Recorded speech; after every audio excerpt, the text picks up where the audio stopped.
অনেক তরুণ উদ্যোক্তা যারা চাকরি ছেড়ে শখের খামার করার জন্য গ্রামে এসে গরুর খামার করছিলেন, তাদের জন্য বর্তমানে একটা শখের করাত হয়ে গেছে। না পারতেছে খামার ছেড়ে দিতে, না পারতেছে খামার করতে, কারণ যে পরিমাণ দানাদার খাবারের দাম বাড়ছে, তাতে করে গরু পালন করে লাভ তো দূরের কথা, বরং পুঁজি টিকে থাকাই মুশকিল হয়ে পড়তেছে।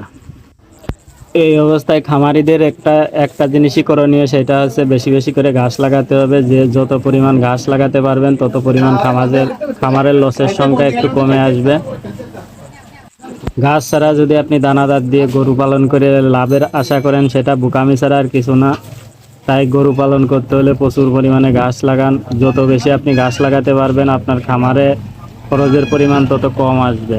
আপনি বর্তমানে ঘাস ছাড়া কোনোভাবেই গরু পালন করতে পারবেন না। আর ঘাস ছাড়া যদি আপনি দানাদার দিয়ে গরু পালন করতে যান, আপনার